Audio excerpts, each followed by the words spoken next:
classes. I do have an opportunity to teach some philosophy of social science, but for the most part, I've been out of the narrowly construed world of philosophy for quite some time now, and so I became accustomed to doing presentations in a particular way. In economics, you usually have 20 minutes to talk and 40 minutes of question and answer. So I put together a presentation for the History of Economics Society meeting this last weekend, which was about a 20-minute presentation. But I think given that I have more time, I'm just going to go ahead and read my paper. Maybe I won't read the whole thing. Maybe I'll skip some of the more expository things that some of you are probably already aware of. Right. So in thinking about what, if anything, the Austrian School of Economics has contributed specifically to the philosophy of money or philosophy and money, I thought initially, what have they contributed to just general philosophy, right? What is their unique contribution outside of economics to philosophy? I mean, one of the things that has always been true about the Austrian school, continues to be true in today's day and age, is that they are extremely interested in methodology, much more than mainstream schools of economics, right? So the Austrians tend to be more navel gazing when it comes to their method than Austrians. Austrian economists, I should say, yes. And of course, I'll say a few words just to begin with about sort of the history of the Austrian school and sort of where the modern Austrian school stands in relation to the if you want to call it classical or the actual, let's say the Austrian school versus the American Austrian school, right? So the Austrian school gets started in 1870 by Karl Menger with this publication of the Principles of Economics. There's controversial issues regarding exactly how much Menger took himself to be doing new things in economics rather than just developing what was an existing German language tradition in economics that stands sort of not opposed, but a little bit distinct from the British classical tradition, the Smithian approach. The Vienna school develops two followers of Menger, Eugen von Baumwerk and Friedrich Wieser, neither of whom ever were students of Menger's, but who were among the first to pick up his book and really be enthralled by it, and both committed to further developing the Austrian approach. So much of what we know about the kind of first and second generation of the Austrians is really due more to von Baumwerk and Wieser, who were much more promoters of the school than Menger was. Von Baumwerk and Wieser, as it happened, were also brothers-in-law. So they were, Wieser was married to von Baumwerk's sister, I think that's right. Anyway, so in the early part of the 20th century, you get figures like Ludwig von Mises, who initially starts out as pretty much all of the Austrians, the irony here, they pretty much all start out as hardcore socialists. Mises especially starts out as a socialist and a more sort of historicist economist. He falls under the sway of von Baumwerk and is convinced by the Austrian approach. A decade later, you have the World War I generation. So you have Friedrich von Hayek, who's the most famous member of that generation. But you also have people like Gottfried Haberler, Fritz Machler, a number of economists who then migrate to the United States in the wake of as World War II is approaching. Mises is eventually brought over by Machler and Hayek. And he also ends up in the United States teaching at NYU. And from there, he influences what becomes the American Austrian school. So his most prominent student was probably, either Murray Rothbard or Ludwig Blockman, depending on which. Well, there's three students, Rothbard, Israel Kirzner, and Ludwig Blockman, who each developed the Misesian approach. You kind of end up taking different paths.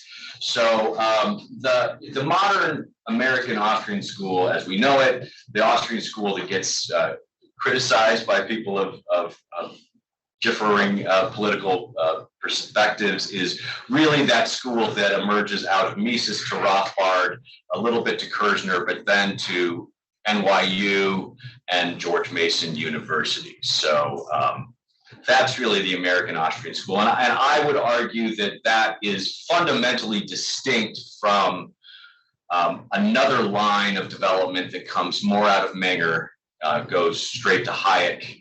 And that school doesn't really have much of a home. I mean, there are Hayekians certainly, but there's no one place like George Mason where we all kind of congregate. I mean, there are Hayekians at George Mason, but the sort of Mason approach to Austrian economics is to try to deny the diversity of thought that runs throughout the history of the school and try to pretend like they've all been talking about the same thing.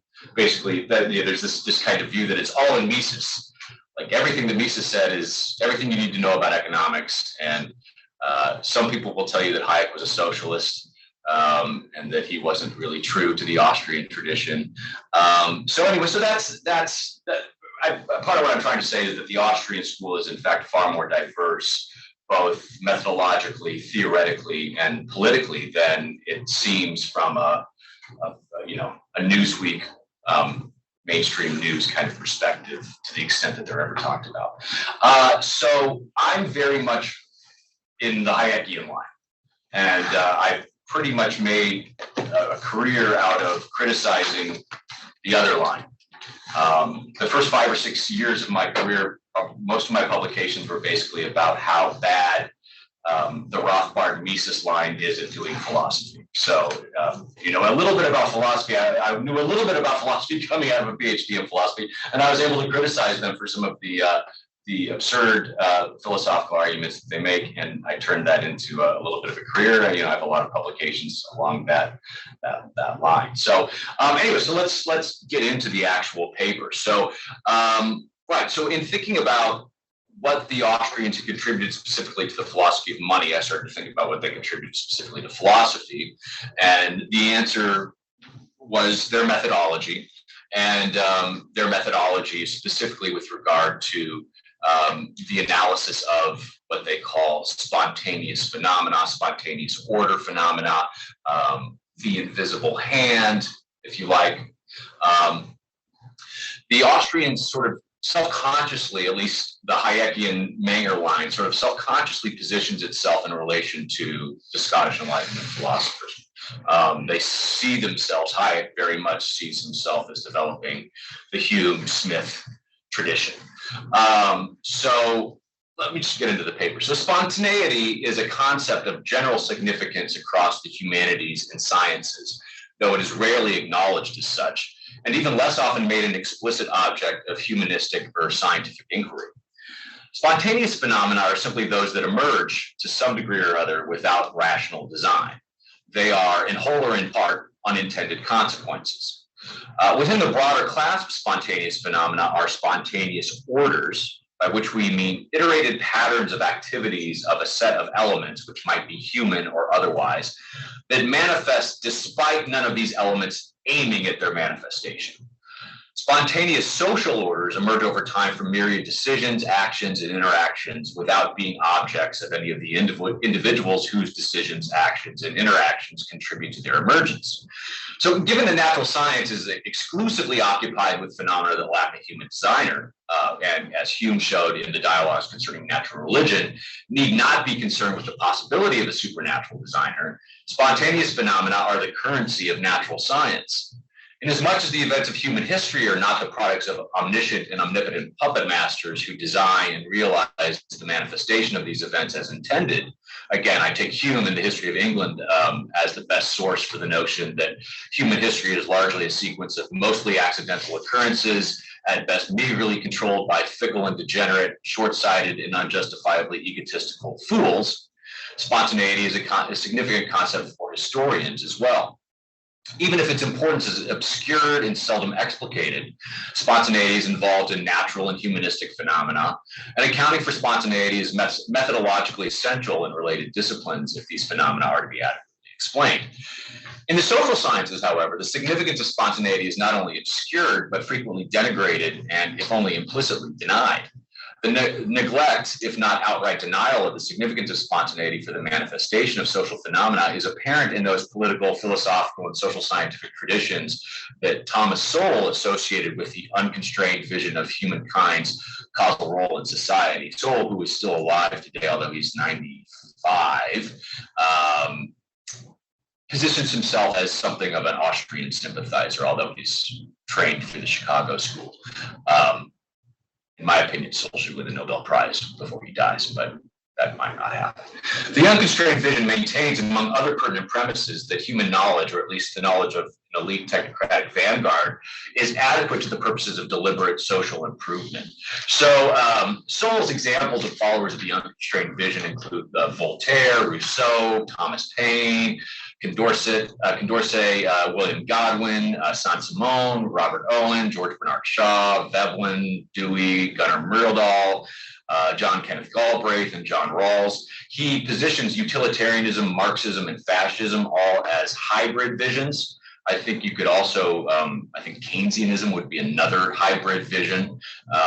The Keynesian vision is basically that things are uncontrolled unless you have people like Keynes in power. So I think that's a fair, it's fair to describe it as a hybrid vision. Over the course of this history,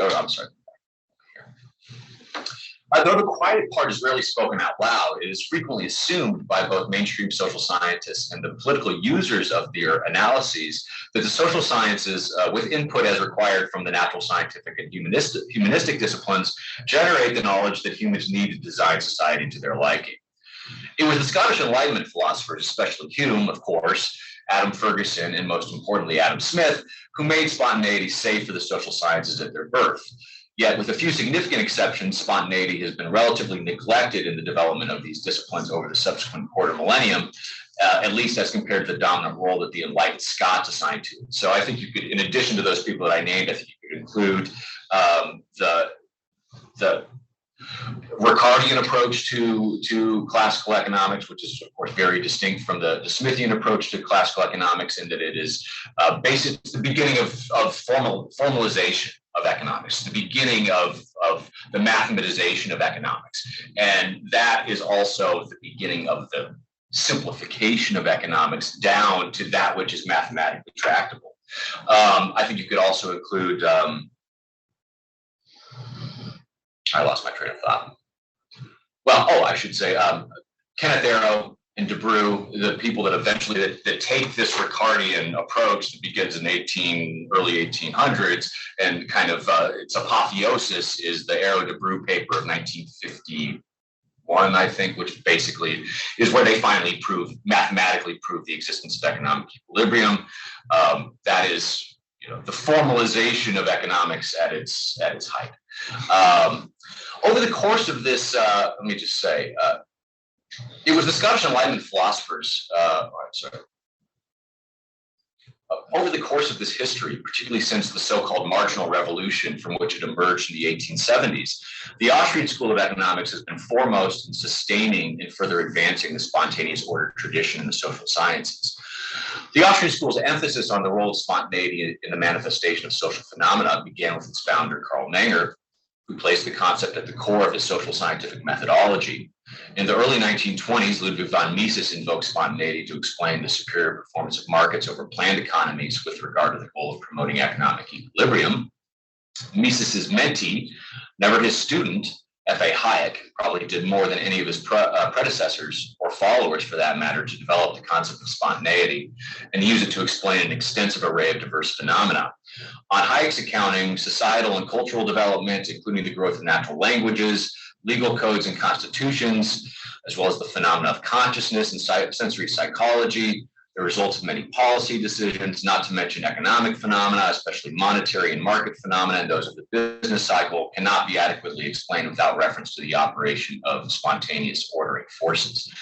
Hayek also wrote extensively on the nature of spontaneous orders, and in so doing deepened Menger's, Mises, and other Austrian economists' contributions to the spontaneous order tradition. It is remarkable to note that many of these scholars shared, beyond a common belief in the significant role of spontaneity in the manifestation of various social phenomena, and a preference for classical liberalism that seems almost concomitant with this belief, an interest in money, monetary theory, and monetary policy. Indeed, the Austrian economist's later contributions to both the spontaneous order tradition and the theory of money often built, if sometimes only indirectly, on the earlier ideas of the Scottish philosophers. In the first part of the present essay, I examine this history, the history of the concept of spontaneity in philosophy and the social sciences, particularly as it relates to monetary phenomena in greater detail. I then offer an argument based on some of my own recent work for the general significance of spontaneity, and the essay concludes that scholars across the humanities and social sciences, whatever their disciplinary, political, ideological persuasions, would be well served to further develop the theory of spontaneity and its social effects. So the Scottish contribution. Here's a quote from Adam Ferguson. You may be familiar with this quote. Certainly, if you've ever read any of Hayek, you're probably definitely familiar with this quote because he repeated it everywhere. Ferguson says, every step and every movement of the multitude, even in what are termed enlightened ages, are made with equal blindness to the future. And nations stumble upon establishments which are indeed the result of human action, but not the execution of any human design. Hayek later wrote a paper called The Results of Human Action, but Not of Human Design. And he repeated that phrase everywhere in his work. This quotation, frequently repeated by Hayek, is perhaps the clearest statement of spontaneity in the literature, which is perhaps why Hayek returned to it so often. Ferguson makes explicit that there is a class of social phenomena that are caused, but not intended by human beings. Social institutions are accidental, they're stumbled upon, rather than first designed and then implemented according to design. Now, one might wonder why the painfully obvious fact that human beings can cause, that human action can produce, what are in effect accidents, required explication at all, and especially why it took till the 18th century to be explicated and made a topic of inquiry. Part of the answer would seem to be that, well, everyone acknowledges the possibility of negative accidents, right? The possibility of slipping and breaking your neck on the ice, the possibility of positive accidents, of, in some sense, positively valenced, morally good, or otherwise beneficial consequences that transcend actors' intentions is less obvious. I mean, after all, the aphorism that the road to hell is paved with good intentions is well known, but there is no counter maxim that one can reach heaven by acting on bad or even morally neutral intentions. Another part of the answer might be the possibility pointed out by Ferguson of not merely occasional or one-off accidents, but of accidental establishments that, or institutions that persist over time without anyone aiming at their manifestation, much less their persistence. That many hallowed institutions first emerged unintentionally without any contribution from human reason is both counterintuitive and, at least for those inclined to venerate reason, difficult to accept. Related to this, Hayek argued that the failure to appreciate the reality of spontaneous orders was a consequence of a certain kind of rationalistic epistemology and its outsized influence on modern thought. According to Hayek, what he called constructivist rationalism, which he associated with René Descartes' epistemology, I should also mention, constructivist rationalism is basically what Popper has in mind in The Open Society and its enemies, criticizing Plato and Marx later. It's well to keep in mind that Hayek and Popper were best friends. I have no idea what that relationship looked like because these were two people utterly without personality. I can't imagine what their friendship was like, but Hayek was Popper's editor. I mean, literally his editor on The Poverty of Historicism. The Poverty of Historicism is published in Economica. That's how you pronounce it. Hayek was the editor at the time. He was basically the shadow editor of The Open Society. They were exchanging drafts. Popper was in New Zealand at the time. Hayek is at the LSE. And conversely, Popper was the shadow editor of The Road to Serfdom. So they're very much talking to each other. So according to this constructivist rationalism, it assumes that nothing is closed off to the human mind, and more to the point that society can be effectively remade at will. There is no third category in constructivist rationalism that splits the difference between the human-made or artificial and the undesigned or natural. There is no place for human-made but undesigned phenomena in constructivist rationalism. So it is perhaps less of a surprise that it took the anti-rationalist philosophers of the Scottish Enlightenment to kind of finally make spontaneity, and in particular spontaneous orders, central to their inquiries. This is, of course, not to deny that precursors, as Joel argues in his contribution to the present handbook, the self-coordinating properties of the emerging monetary order were recognized and emphasized by various 13th and 14th century scholars. Ronald Hamowy, who's passed away a few years ago, also wrote on spontaneous order. And he names Chuang-Tzu, a Chinese intellectual of the 4th century, Gian-Battista Vico, of course, and especially Bernard Mandeville as predecessors of the Scots. We could also include Montesquieu in the Spirit of the Laws, I think, as predecessors of the spontaneous order tradition. But it is to stress the comparative originality of the Scottish Enlightenment philosophers in firmly rejecting the epistemological presuppositions of the preponderance of their intellectual forebears, and especially in assiduously following up the illogical implications of this rejection. The Scots invoke spontaneity in their explanations of several kinds of phenomena, as I mentioned above. Hume established sort of the fundamental methodological principle of what later came to be called the natural sciences, that a designer is neither necessary nor sufficient to explain natural phenomena, and that natural phenomena are thus to be treated as undesigned for the purposes of their explanation. In the history of astronomy, Smith makes the methodological argument that all inquiry begins with surprise and wonder, and that the goal of inquiry is the removal or moderation of these sentiments. Successful inquiry soothes the imagination and renders the theater of nature a more coherent and therefore a more magnificent spectacle than otherwise it would have appeared to be. So put another way, the goal of inquiry is to make the spontaneous emergence of relevant phenomena more cognitively and psychologically tractable. Hume offered a famous account of the unintentional development of over historical time of the conventional rules of liberal justice, stability of possession, consensual exchange of property, fulfillment of promises, while Smith, of course, presented a theory of the spontaneous emergence and operations of moral sentiments. Of course, spontaneity is in the background of Smith's famous man of system passage from the moral sentiments. In particular, Smith's preference for the, quote, man whose public spirit is prompted altogether by humanity of benevolence, who will accommodate as well as he can his public arrangements to the confirmed habits and prejudices of the people, over the man of system, who is apt to be very wise in his own conceit and is often so enamored with the supposed beauty of his ideal plan of government that he cannot suffer the smallest deviation from any part of it. The man of system seems to imagine that he can arrange the different members of a great society with as much ease as the hand arranges the different pieces upon a chessboard.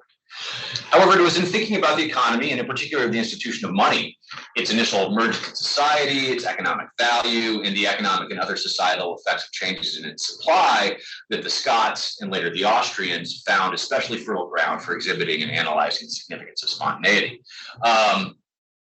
So the core insight of the quantity theory of money, that the general price level is directly related to the quantity of the circulating media of exchange, has been recognized, if at times only murkily, since antiquity. Its first formal statement is typically credited to Copernicus. Its best known early formulation is due to Locke. Hume, of course, offered an important modification of the quantity theory of money. He argued that a change in the money supply ultimately affected the general level of prices, but that did not foreclose the possibility that they could affect relative prices among specific classes of goods in the interval between the initial change and the effects on the general price level. This modification of the quantity theory of money ultimately forms the basis of the Austrian business cycle theory, so that's why I'm talking about it here. And I'm going to kind of skip some of this exposition of Hume's. Well, maybe I'll talk about it a little bit. So what Hume says is that though the high price of commodities be a necessary consequence of the increase of gold and silver, yet it follows not immediately upon the increase, but some time is required before the money circulates through the whole state and makes its effects be felt on all ranks of people. At first, no alteration is perceived.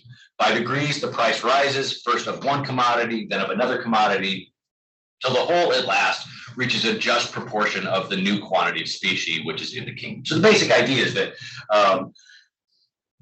in Hume's day, when a new influx of gold or silver would enter the economy, it's not like it would be free. It's not going to be dropped from a helicopter, right? It's not like the Friedman thought experiment. it's going to enter first through particular channels, right? And those channels are going to be the representative of those channels are going to be able to demand more relative to their competitors. And so what they demand, those prices are going to increase first. Then the people that receive that are going to do the same thing with the goods that they purchased. Those goods will increase next. And so slowly you will get this, eventually this general increase in the rise of prices, but it's not it doesn't happen all at once.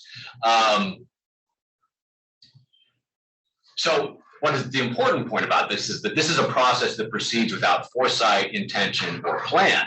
The new structure of prices that emerges at the end of the process is no one's objective, though it is produced by each person's individual pursuit of their respective objectives.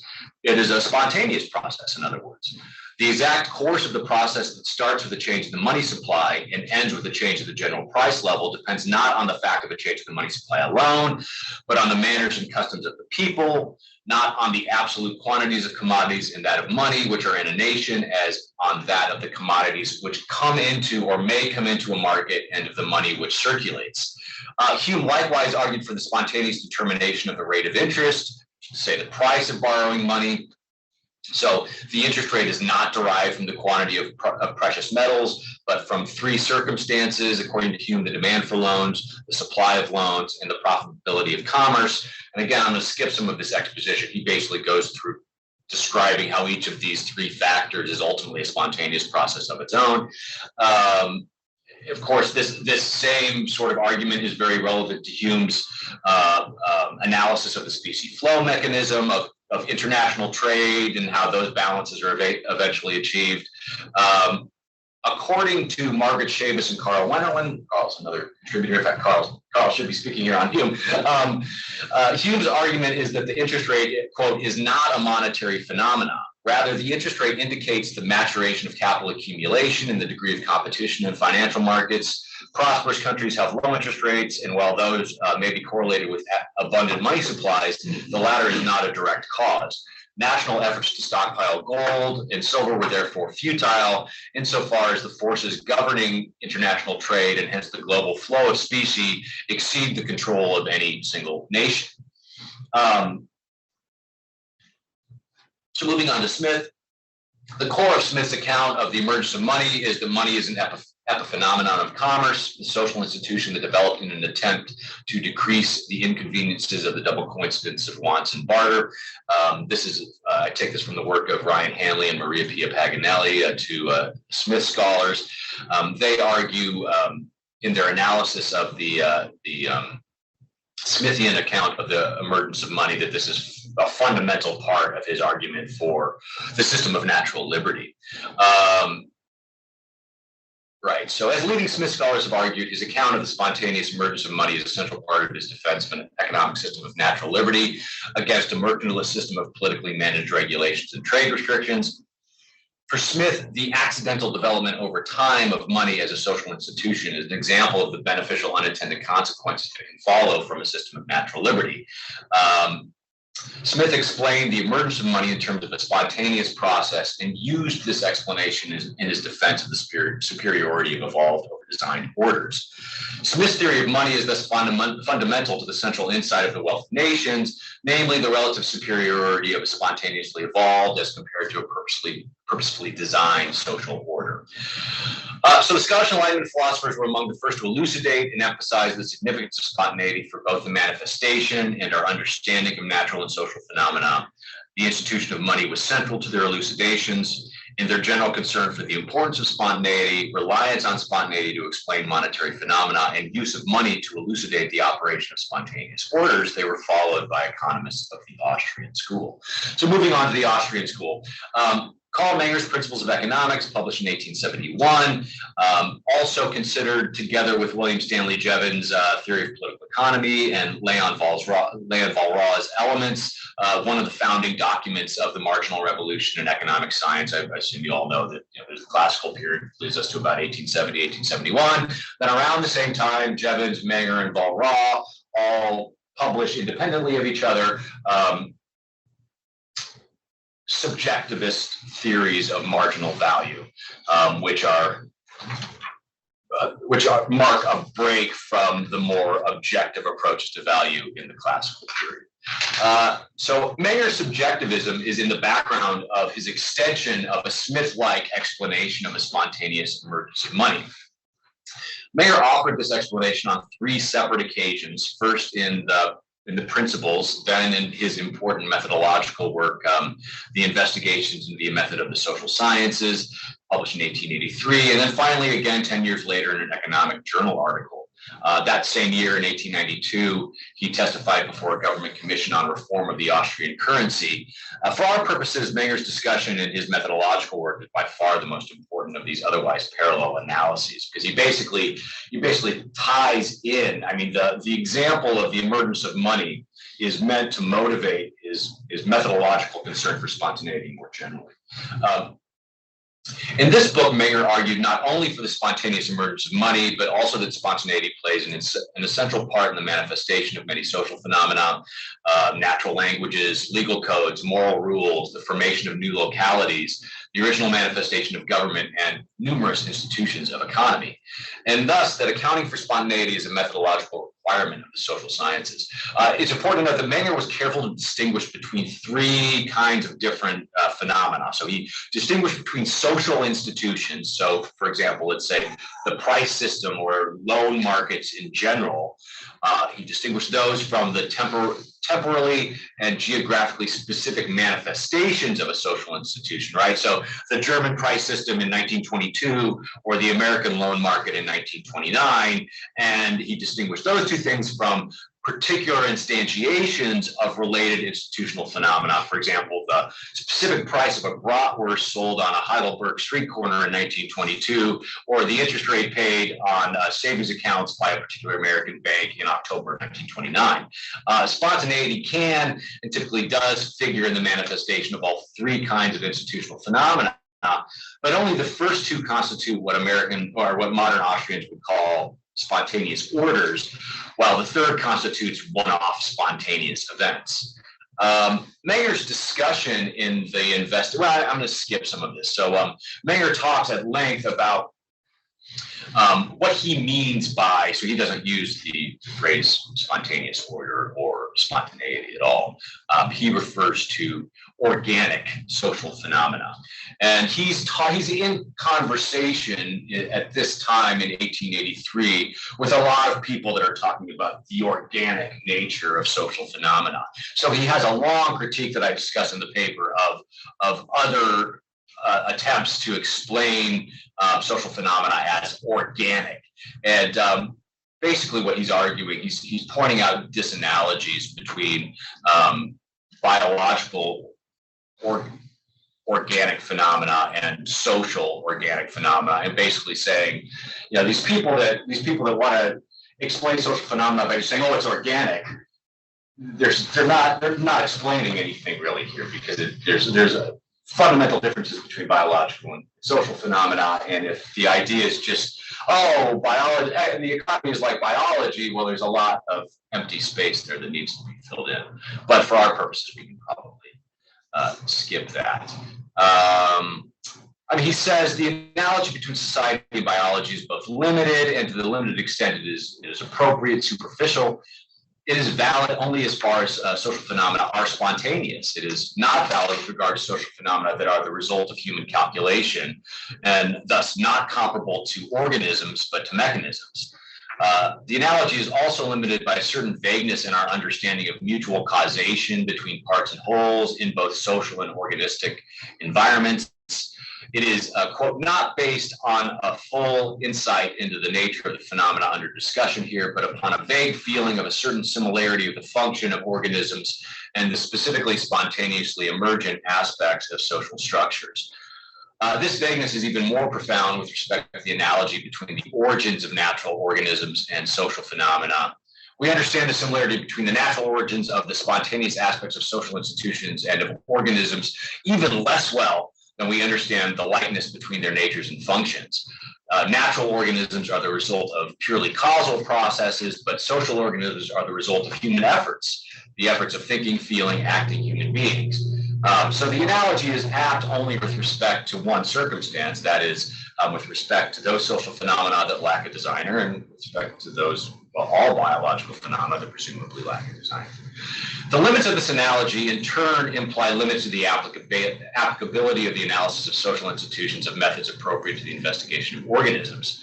That social and biological phenomena are similar in certain respects does not mean that the methods of biology can simply be plugged into the social sciences without error or loss, for the two kinds of phenomena are different in other respects that must be recognized methodologically.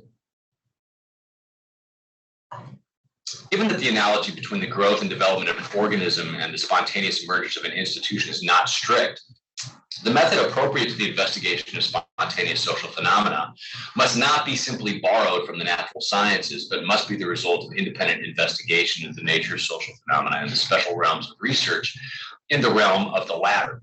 The organic method is appropriate only to the extent that some social phenomena emerge spontaneously and only with respect to those spontaneous elements. Regarding those aspects of social phenomena that result from intentional human design, that are the consequences of an agreement of members of society or of positive legislation, a different method, which Menger calls a pragmatic method, that tracks these aspects back to the specific intentions of their designers is required. So Menger sets out the central mystery that spontaneous phenomena, especially spontaneous orders, present to social scientists. Quote, how can it be that institutions which serve the common welfare and are extremely significant for its development come into being without a common will directed toward establishing them? Language, religion, law, even the state itself, and to mention a few economic social phenomena, the phenomena of markets, of competition, of money, and numerous other social structures are already met with in epochs of history where we cannot properly speak of a purposeful activity of the community as such directed at establishing them, nor can we speak of such activity on the part of the rulers. So Menger presents the theory of the origin of the spontaneous aspects of social structures by way of a few examples. His chief example, of course, is that of the genesis of money. The problem to be solved consists in the explanation of a homogeneous way of acting on the part of the members of the community, for which public motives are recognizable, but for which, in the concrete case, individual motives are hard to discern. So there's some public benefit, but there's no real private benefit to the use of money, and that's the mystery that has to be solved. Is how can these public benefits of the use of money emerge from individual activities that don't seem to be motivated by those kinds of considerations? So the social scientist must show how an institution that serves the public interest can emerge from the myriad decisions of individual members of the public, none of which intend, aim, or need even be motivated to or interested in bringing about the institution. How can a byproduct that ultimately serves the public interest result from individual economic agents' pursuit of unrelated ends? That quote, in a market, anyone who offers goods for sale is ready to turn these over for a definite other item, even when he has no direct need for these goods or is completely satisfied his possible need for them, while he nevertheless rejects certain other goods under the same presupposition. This is a paradoxical procedure, Menger says. So Menger's explanation starts from the fact that the requirement of a double coincidence of wants limits the possibilities for economic exchange in a pure barter context. The emergence of money begins when some market participants observe that a greater demand exists for certain goods than for others. Among the competitors for these goods, this is a quote from Menger, and I will warn you, Menger is quite possibly the worst stylist to ever write in the German language, which is a difficult language to write well stylistically, so he's really very bad. So I apologize. And of course the translations aren't great either. So I apologize for the garbled grammar here. But this is what he says. Among the competitors for these goods, he more easily found those who offered for sale certain goods desired by him than if he went to market with less marketable goods. Thus, every individual who brought to market items of slight marketability in the above sense had the obvious idea of exchanging them not only for the goods he needed, but also, when these were not directly available, for others. These others were ones which he, to be sure, did not need at the moment, but which were more marketable than his. Even though these intermediate goods are not those that the individual ultimately seeks, despite the fact that the individual cannot be said to have fully satisfied their economic interests, By exchanging their less marketable wares for relatively more marketable goods, the individual has been brought nearer their ultimate end. Quote, the economic interest of the economic individuals, therefore, with increased knowledge of their individual interests, without any agreement, without legislative compulsion, even without any consideration of public interests, leads them to turn over their wares for more marketable ones, even if they do not need the latter for their immediate consumer needs. The use of some relatively more marketable goods as common media of exchange further increases their marketability relative to other goods, making them yet more attractive to those who have recognized the benefits to themselves as individuals of indirect exchange. So the next step in the emergence of money occurs when other market participants notice the relative advantages bestowed on those willing to mediate the satisfaction of their ultimate demands by exchanging their less marketable goods for relatively more marketable. Quote, this knowledge will never arise simultaneously with all members of a national group. Rather, at first, only a number of economic subjects will recognize the advantage accruing to them, but as is well known, there is no better means to enlighten people about their economic interests than their perceiving the economic success of those who put the right means to work for attaining it. So emulation or imitation is basically what happens. People notice that some people are succeeding more and getting closer to their ultimate ends and think, well, I should do something like that too. Therefore, it is also clear that nothing may have favored the genesis of money as much as the receiving of eminently marketable goods for all other goods, which had been practiced for quite a long time on the part of the most perspicacious and ablest economic subjects for their own economic advantage. The emergence of money is complete when the use and exchange of the temporarily most marketable wares has become customary. That is, when these are received in exchange for their wares, not only by many economic individuals, but ultimately by all. The origin of money can truly be brought to our full understanding only by our learning to understand the social institution discussed here as the unintended result, as the unplanned outcome of specifically individual efforts of members of a society, unquote. So that's basically the Mengerian account. We can talk about that, and presumably we will. I then discuss Ludwig von Mises's later development of the Mengerian approach. I discuss his regression, it was called the regression theorem. The idea behind the regression theorem, I won't read it, I'll just describe it extemporaneously. The idea behind the regression theorem is, okay, what explains today's purchasing power of money? Money has a certain value, right? What explains today's value? Well, Mises argues that today's value is closely connected with yesterday's value and closely connected with tomorrow's value. Yesterday's value is the basis for today's calculations, and today's value will be the basis for tomorrow's calculations. Running this back, right, regressing this back, he basically argues that the purchasing power of money today is a reflection, one, of the value that it had as a commodity on the day that it became the customarily accepted money, right? And then all of the subsequent subjective valuations that people have made in terms of supply and demand for that good. So there's like two sources of supply and demand for money, right? There's supply and demand for the good as a commodity. We're assuming a commodity money here. But there's also the supply and demand for the money as money, right? And those two things, and together through this process of daily subjective valuations based on yesterday's subjective valuations, that gets you to today's purchasing power of money. Obviously, that's a spontaneous phenomenon. So let's talk a little bit about Austrian business cycle theory, which is, I think, interesting, both historically, but also given the current circumstances that we're in today. So Austrian business cycle theory, originally developed by Mises and later clarified and extended by his followers, Hayek in particular, is the apotheosis of the Austrian contribution to monetary theory, monetary policy, the philosophy of money, and the spontaneous order tradition. For the sake of brevity, I'm just going to review Hayek's, which is the most famous version of Austrian business cycle theory. I'm going to discuss that version, which is the version from 1929, 1931. So obviously he's writing this historically crucial time.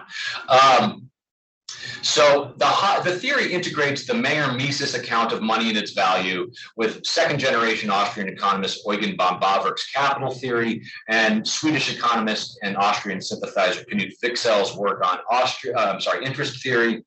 Above all, ABCT reflects Menger's concern for the spontaneous manifestation of many social phenomena and the methodological implications of spontaneity. The theory explicates and highlights the Austrian emphasis on the spontaneous aspects of monetary phenomena and the often disastrous consequences of official intervention into their operation. So according to Austrian capital theory, producing goods for consumption is a time-consuming process that proceeds in multiple stages of varying durations.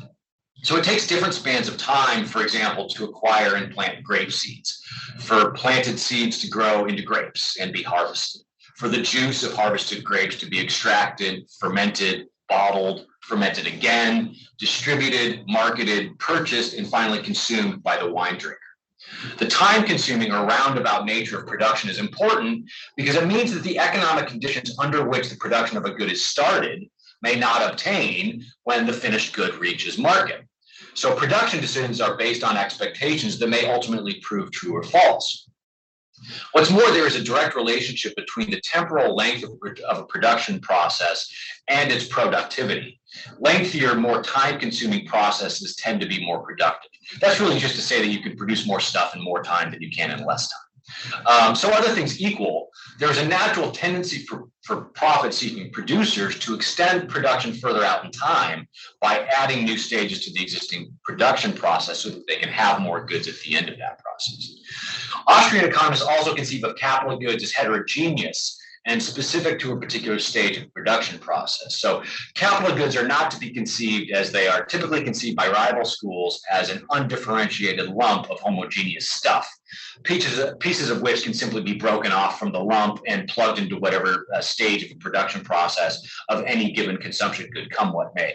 Now, I should say that there's some controversy in the Austrian school. There are Austrians that actually prefer the undifferentiated lump of homogeneous stuff conception of capital. Turns out Menger was one of them, and later in life, so was Mises. But I think it's actually easier to understand the Austrian business cycle theory if we stick with this conception of capital goods as heterogeneous. So, for example, a screwdriver and a machine used to extract juice from grapes are both capital goods. But only the first is likely to find uses in multiple stages of multiple production processes. The juice extraction machine is more specific to a particular stage of a unique production process. If a company goes bankrupt that uses screwdrivers in its production, those screwdrivers are likely to find other productive uses almost immediately, whereas if a winery that uses a juice extraction machine goes belly up, the machine may well sit idle for some time if it ever does find another productive use. Now, of course, in today's day and age, the way the wine industry works, it would be snapped up in almost a moment, but that's another story. According to the Austrian way of thinking, the interest rate on bank loans, which serves to equilibrate the supply of loans with the demand for loans, plays an important part in coordinating economic activity across time. When the currency is inelastic, meaning when the money supply is tied to a particular commodity, supply of a commodity, and can change only with changes in the supply of that commodity, the demand for loans can be met only out of the supply of savings that individual income earners have voluntarily set aside for later consumption. In other words, in the context of inelastic currency, the loan rate serves to coordinate the decisions of consumers about their future consumption with the decisions of producers about their future production. The loan rate is a sign of the relative profitability of shorter versus long-term investments. When consumers shift their present-future consumption mix in favor of future consumption by saving more than they had been saving before, the interest rate falls, which signals producers that consumers are willing to wait longer for more goods. Recognizing this signal, producers are encouraged to extend the structure of production further out in time, that is to say, to begin new, more time-consuming, but also more productive production processes. Conversely, when consumers save less than they had been saving before, it is a sign that they are less willing to wait for more consumption goods, that they want consumption goods nearer in the future, even if this means fewer goods are produced. So the interest rate rises as a result. Seeing this, producers are encouraged to shorten the structure of production, to wrap up more time-consuming projects and focus on the production of goods in the relative short term. That equilibrium interest rate in inelastic currency context is what Knut Wicksell calls the natural rate of interest. So far, all we have is a description of the spontaneous processes of a money-using economy. A state of affairs approximating economic equilibrium emerges from individuals pursuing their subjective interests, even though none of them aim at approaching economic equilibrium. Of course, nothing in the analysis, and this is an important part to keep in mind about the Austrians, this is an important distinction. This is an important fact that distinguishes them from mainstream schools of economics, neoclassical economics. There is no conception of homo economicus in Austrian economics. Human beings are human beings in Austrian economics. They are time-bound. They're rife with ignorance. They make mistakes. So nothing in this analysis that I just give you so far guarantees that these processes are going to work perfectly. Right? There are no perfect markets in the Austrian world, even though they're often, I think unfairly treated as if they just think markets are perfect and flawless. That is not the Austrian view at all. It's always a comparative thing in the Austrian world. Market's good, well, they're better than the alternative, right? So, I mean, the Austrian view is something like Churchill's view of democracy, right? I mean, markets are the best of the bad systems that are available. Okay.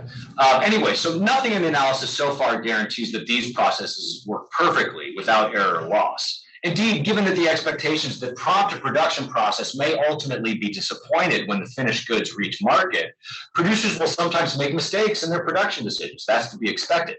But the key consideration is that where the currency is inelastic, there is no reason why producers should make the same kind of mass error all at the same time that we typically observe in business cycle phenomena. So there is no reason, for example, why the expectations of so many stock market investors should have been as mistaken as they were ultimately revealed to be in October 1929, or why the beliefs of home manufacturers in 2007 about the future of the housing market should have been as wrong as they turned out to be.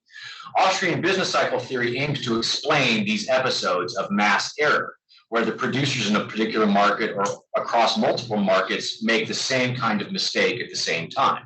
The theory tries to explain why a large proportion of investors happen to make the same kind of ultimately unprofitable investments all at the same time. For example, in industrial stocks in the lead up to the 1929 crash, or in the construction of new homes in the lead up to the bursting of the mortgage bubble, or say in Bitcoin today. According to the Austrians, in order to explain these episodes of mass error, one must understand all the ways in which the interest rate signaling function, which is sort of epistemic function, and therefore the spontaneous functioning of a market economy can go awry. In particular, it's necessary to recognize that in various institutional contexts, indeed, importantly in the institutional context of a modern industrial economy where the currency is elastic, and banks can expand the money supply beyond the supply of voluntary savings by extending unsecured credit, the prevailing loan rate can become dislodged from Wicksell's natural rate of interest. When the loan rate falls below the natural rate, as it does, ceteris paribus, when lending is extended beyond the supply of voluntary savings, the business cycle is set in motion. The link between savings and producing for future consumption that exists where the currency is inelastic, where the loan rate necessarily corresponds to the natural rate, is broken. The prevailing interest rate on loans fails to provide accurate information to producers about consumers' attitudes regarding present versus future consumption. Because of this, producers can more easily engage in the production of goods, the demand for which, when these goods finally reach market, will fail to meet the prior expectations that originally prompted their production. A bit more carefully, when the loan rate falls below the natural rate, when the money supply is expanded and credit is extended, these loans, in keeping with Hume's modification of the traditional quantity theory of money, are never distributed evenly across the economy all at the same time, but are always credited to the specific accounts of specific borrowers. Typically, in a modern industrial economy, the first recipients of new loans are producers, who naturally react to the receipt of credit by extending production further out into the future. there is a shift of resources from the later stages of production, those nearer to final consumption, to the new stages of the extended production process. The wages of labor and the prices of capital goods destined for these new stages are the first to increase. So in other words, they're the first recipients of the new money. The prices of consumption goods purchased by laborers and capitalists then increase too, albeit to a lesser extent. However, unlike in the case of a reduced interest rate in an inelastic currency context, consumers have not shifted their preferences. They've not shifted their preferences further into the future. They still want consumption goods in the relative near term. Unfortunately, in the wake of the extension of production further into the future, production processes are not geared to meet this relative near-term demand. So if the quantity of consumption goods falls, their prices rise, and consumers are forced to save, that is to say, curb their consumption. By continually extending credit, this is what Keynesian idea basically, or part of the Keynesian idea. By continually extending credit, bankers can stave off the ultimate day of reckoning, when consumers reimpose their relative near-term preferences on a production structure pitched to deliver goods in the longer term, forcing many of the new but finally unsustainable production processes out of operation. However, and this is the Austrian critique of the Keynesian view, credit expansion must eventually cease, either because bankers reach a point where further extensions of credit are no longer profitable for them, or because of rampant price inflation. See last week. With the cessation of credit expansion, I mean, that's exactly when what's his face, who's the head of the Federal Reserve, forget his name. Powell. When Powell raises interest rates 75 basis points, that's the end of the credit expansion. Actually, I mean, the end of the credit expansion was a couple of months ago when they stopped pumping money into the money supply. We're kind of at the point where we've moved from the end of the expansion to the beginning of the deflation, right? So with the cessation of credit expansion, the boom stoked by monetary easing ends and the bust arrives. What we call a recession is the economy shedding the wasteful investments of the boom phase and returning to something resembling equilibrium between the supply of voluntary savings and the demand for loans. Thus, Austrian business cycle theory is a story of how what we might call a positive spontaneous order, a pattern of economic activity that serves the public good without being the object of any of the individual economic agents, can emerge in a particular institutional context, that of a market economy with an inelastic money supply. At the same time, it is a story of how a negative spontaneous order, a pattern of economic activity that undermines the public good without being the object of any of the individual economic agents, it's important to keep in mind, no one, including any bankers who deliberately extend credit in search of greater profits, intends for a recession to follow, how that kind of a negative spontaneous order can emerge in another institutional context, that of a market economy with an elastic currency. So there's one significant difference between Mises and Hayek's respective versions of Austrian business cycle theory that is relevant here. The question is whether it's possible for the loan rate to dislodge from the natural rate, as it were, spontaneously, or whether such dislodgement must be the result of bankers deliberately lowering their interest charges. Mises denied, while Hayek accepted, indeed emphasized, the possibility of a spontaneous disconnection of the prevailing loan rate from the natural rate of interest. Where the currency is elastic, Hayek argued, the business cycle must occur, regardless of the decisions of bankers, whether private or central bankers. Indeed, the loan rate can become dislodged from the natural rate without any deliberate action on the part of bankers. If, for example, changes in the conditions that determine the natural rate, which is to say profit expectations, the rate of natural or voluntary savings, cause the natural rates level to rise above the prevailing loan rate, and bankers fail to notice the change and adjust accordingly. Importantly, Hayek argued, bankers would fail to notice the change. The natural rate of interest, the rate of interest that would counterfactually obtain in an inelastic currency context where the demand for loans could be met only out of voluntary savings, is not a knowable magnitude in the context of an elastic currency where both savings and credit are available to satisfy the demand for loans. More concretely, even a banker who wanted to limit the extension of credit to real savings could not do so.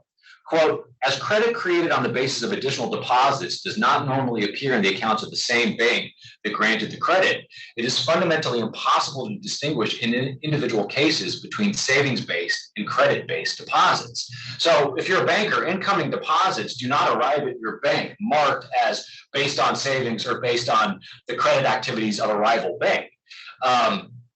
This consideration rules out a priori the possibility of bankers limiting the amount of credit granted by them to the amount of real accumulated deposits.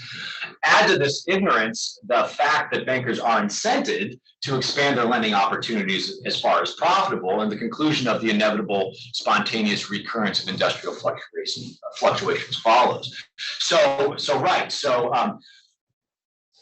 On the Misesian conception of Austrian business cycle theory, it's always evil bankers, evil central bankers that are pursuing profits and lowering interest rates. And in other words, the business cycle is always exogenous. It always comes from outside the internal operations of the economy. On Hayek's view, an endogenous business cycle is possible, right? Because the knowledge that, well, I should get into this actually because this is part of the next section. In my own work on the history and philosophy of the Austrian school, I've argued that one can find in Hayek's later writings a sketch of a more general theory of the business cycle that encompasses his earlier, more famous theory. According to what I call Hayek's epistemic theory of industrial fluctuations, this is my most cited paper that I've ever published, actually.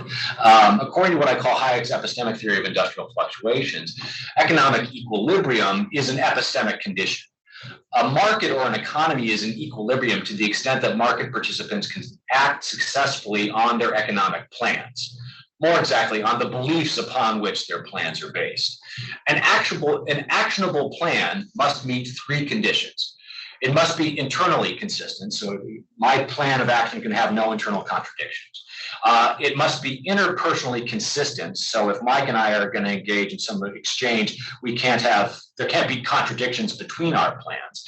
And it also needs to be factually correct with respect to circumstances relevant to the successful performance of the plan. So this does not mean that you can't hold any false beliefs, right? I mean, it might be the case that everybody has false religious beliefs, but so long as those don't involve them, don't figure in their economic planning, the falsity of their religious beliefs is irrelevant. So Hayek emphasized that a state of equilibrium is a fiction. In the real world, circumstances change too much and too rapidly for individuals to continuously adapt their plans to new data. He also argued, however, that a tendency towards equilibrium exists in market economies that is apparent in the observable tendency toward the uniformity of prices. If it were not the case that the beliefs and thus the plans of market participants tend to become more internally and interpersonally consistent in more accurate and relevant respects, it would not be possible to explain the fact that a Big Mac sells for about the same price, adjusting for transportation costs and local cost of living considerations everywhere in the world. If there were no tendency toward equilibrium in market economies, one would regularly observe two McDonald's restaurants in the same local community selling identical sandwiches for radically different prices. That this is never observed is an indication of a tendency for the relevant beliefs of participants in market economies to become better coordinated in more accurate and relevant respects. It is the purpose of a system of freely adjusting prices to promote this tendency toward equilibrium. Price changes provide much of the data that individuals require to adapt their plans to changing circumstances that would otherwise utterly escape their purview.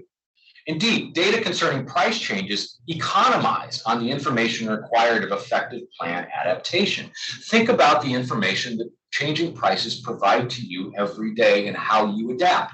Given freely adjusting prices for, say, coffee drinks, coffee drinkers require no knowledge about the condition of either coffee supplies or the demand for coffee products in order to adapt their plans to these circumstances. They need not know, for example, whether a severe drought was affecting the harvest of the South American crop, or whether some newly discovered industrial use for coffee beans was affecting global demand. They need only observe the change in prices of their favorite coffee drinks and their substitutes, and adjust their plans for beverage consumption accordingly. It follows that the price system serves this epistemic function less well, and therefore that the tendency towards equilibrium is hindered the more prices are manipulated for reasons and made to reflect considerations other than the supply and demand for relevant goods.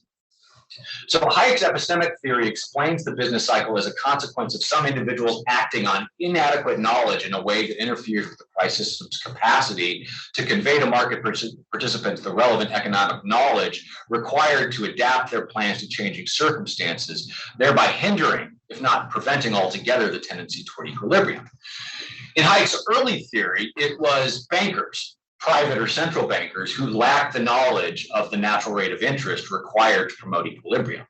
According to his epistemic theory, his later epistemic theory, it's most often economic policymakers who mistakenly convince that they possess the knowledge required for effective macroeconomic demand management to intervene in the economy in a way that obstructs the price system's capacity to convey to market participants the data concerning relevant circumstances outside their observation that they need to adjust their plans to these circumstances.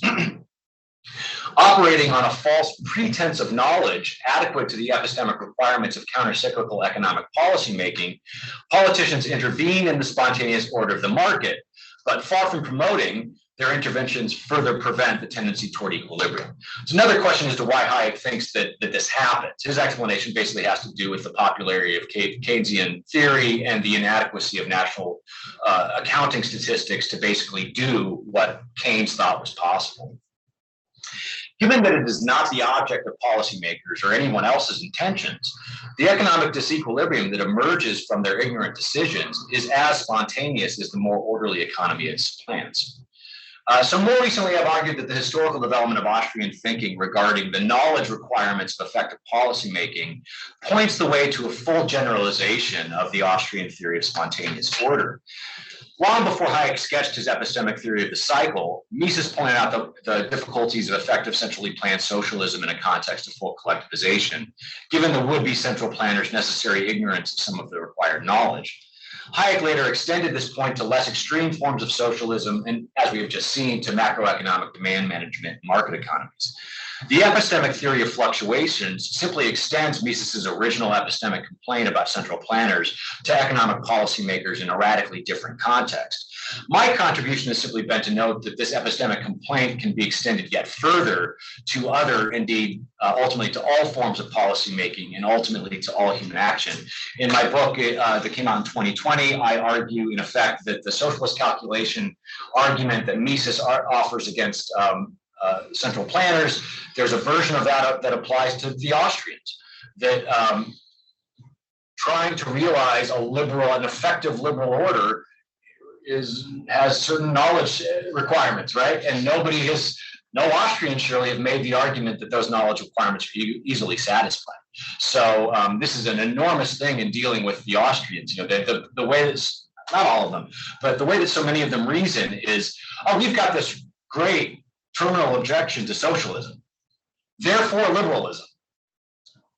There's some premises that need to be filled in there, right? And that's what I've been pushing against the Austrians for quite some time now. So to the extent that we are not omniscient or omnipotent about how to realize our goals, whatever they are, whether we are presidents, central bankers, kingly tech executives, or the lowest of flyover country peons, whether we aim at world peace, economic equilibrium, silencing the speech of our perceived intellectual inferiors, or simply surviving the day in one piece, realizing our goals requires adequate knowledge. More exactly, we cannot deliberately realize our goals when our knowledge is insufficient to bring about the intended state of affairs.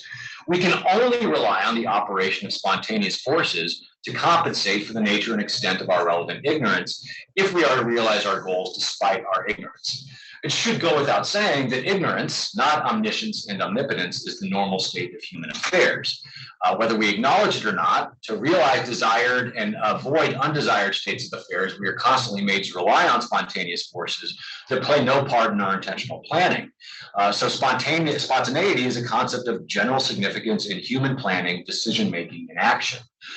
However, to return to the starting point of the present essay, this fact is too infrequently acknowledged and even less often made an explicit object of inquiry.